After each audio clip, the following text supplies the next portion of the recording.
Lejla, please tell my story. I met my boyfriend when I was 16. By this age, I'd already been a victim of sexual assault and I'd witnessed domestic violence between my parents growing up, and I was suffering from poor mental health. I feel like it's important for me to mention this as it's most likely what led to my vulnerability at the time of meeting my boyfriend. After 3 weeks of meeting, I moved into his home and he told me that he loved me.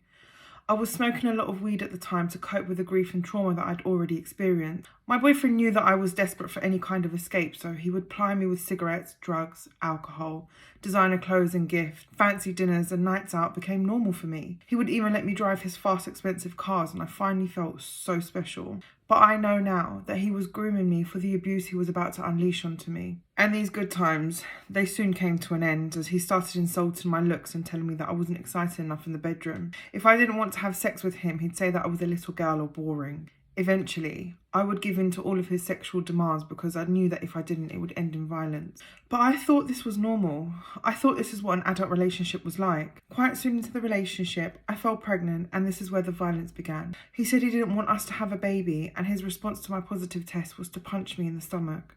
I blamed myself for not walking away that very day. I was only 17, in a violent relationship, addicted to drugs, but I was too ashamed to tell anyone what was going on. So I started to withdraw.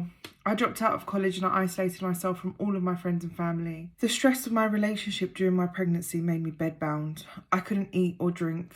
I had dehydrated and starved my baby, so I was admitted to hospital with hypomesis for treatment. The violence continued throughout my pregnancy. He would strangle me, slap me. My pregnancy was probably one of the darkest and loneliest times in my life. And yet, I still felt like I loved him. I didn't want to leave. I just wanted him to change and treat me right. He never did though. I ended up becoming more of a slave to him than his girlfriend. I would have to have the house spotless, make dinner, run baths for him, and do the laundry. I was constantly trying to prove to him that I wasn't this useless little girl that he told me I was daily. The emotional abuse was indescribable. If I went into details, I'd be here forever. Once, during my pregnancy, we were arguing over a stain that I couldn't get out from his top. Whilst I was in the bath, he spat in my face and told me to get up.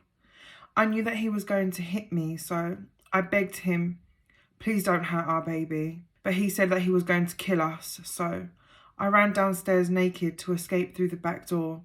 I wasn't fast enough as he managed to corner me up against the door and just laughed in my face, telling me that I was being a big baby. He then grabbed a bottle of ice cold water, poured it all over me, grabbed his keys, told me to clean up the mess, and left. And my pregnancy continued like this. I was strangled, kicked in the face, locked out of the home, forced to perform sexual acts on him. He even urinated on me. He was violent in his sleep too. There were times where I would wake up to him sleepwalking, trying to put pillows over my face. It all felt like it was never ending. I was violated in every way imaginable. I didn't once receive the support I deserved from him, even during labour, where he told me that I was just exaggerating the pain. After birth, he wouldn't even give me enough alone time to be able to shower myself without the baby. He would give me 5 minutes in the bathroom before coming up to tell me that my time was up. I was so depressed after birth, but leaving still wasn't an option for me. I was young and scared that I would have my daughter taken away from me by social services. One morning, as I was putting her down for a nap, he got angry at me because he couldn't find a pair of socks. In his rage, he wrapped me up in a duvet and suffocated me. After a long struggle, he took the duvet off me and said, "Who's getting Larry now?" He threw me to the floor and kicked me in my ribs. I tried to crawl into the bathroom, but I only made it to the hallway before he grabbed me by my hair and ripped my head back, screaming in my face. He dragged me into the bathroom and continued to kick me. He grabbed his trainers and hit me all over as hard as he could. The more noise I made, the harder the blows. And every time I tried to get up, he would just backhand me across the face.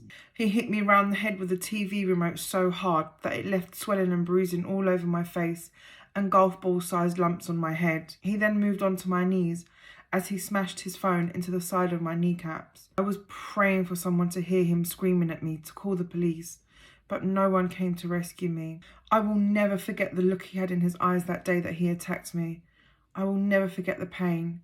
It was like torture. The lumps on my head were so big, I was terrified that I was going to die from brain injury in the days after. When he finally stopped, he just said to me, You better wish that no one calls the police to this house or you're The next day, I broke down to my friend. I couldn't hide the bruises. I couldn't lie to her. So I told her the truth about how unhappy I was. And that night, instead of apologising to me for what he had done, he forced me to be intimate with him. I cried the whole way through. I begged him to stop, but he said no. He said that my tears and begging aroused him even more. Looking back now, I can't believe that I didn't see it as abuse, but I just didn't. I loved him and I thought he loved me too. The cheating was constant. He even slept with one of my so-called friends, and I accepted all of his excuses and promised that I would be the one to change. I had no money, no job, I didn't have any qualifications. He wanted to be the provider and I was to be the housewife, so I relied solely on him for everything. One day, it was close to Christmas. I'd been out in town buying decorations for the tree. In my excitement, I had forgotten to buy him a pair of boxers that he had requested. I apologised and said that I would go back for them the next day, but he said it wasn't good enough, and he made sure to remind me that we lived off his money and I was lucky because of it. He then proceeded to tear down the Christmas tree. He grabbed me by my hair and smashed my head off the kitchen cupboard. He spat on me so much so that it was dripping down the side of my face. He said, "I asked you to do one thing and you can't even do that. I don't know why I haven't got rid of you yet." He grabbed a knife and put the blunt side of it up to my cheek. He told me that he was going to give me a Joker smile and leave me so cut up and scarred that no man would ever look at me again. I was so scared. I didn't know what to do. I tried to grab the knife off him, but I ended up cutting my finger instead. I ran upstairs and he threw me onto the bed. He put the knife against my back and told me not to move. I screamed over and over again, as loud as I possibly could. But he pushed my face so hard into the mattress that no one could hear me. The noise was going nowhere. Whenever my dog tried to save me from him, he'd always strike him.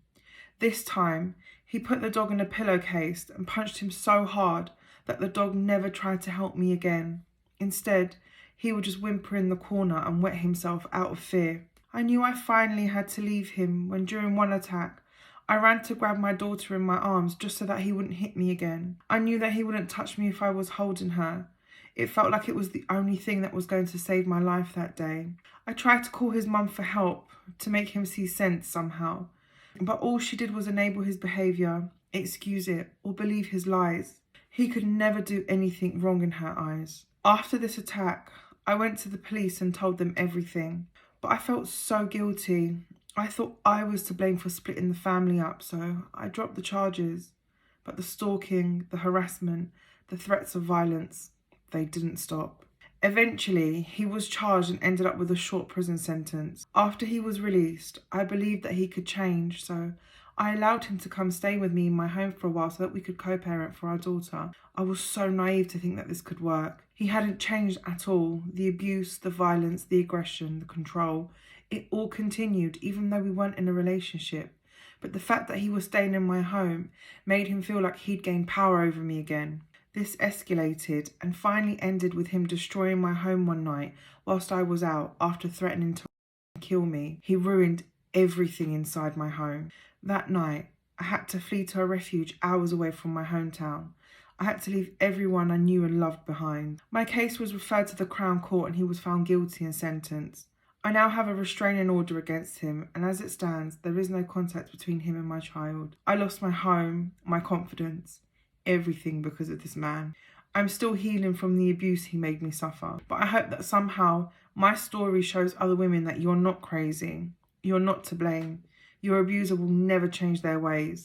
I felt trapped for so long, and at times I saw no other way out other than taking my own life. And if it wasn't for my daughter, I don't think I would have the strength to still be breathing today. Writing my story has been a rollercoaster of emotions, putting myself back in all those moments.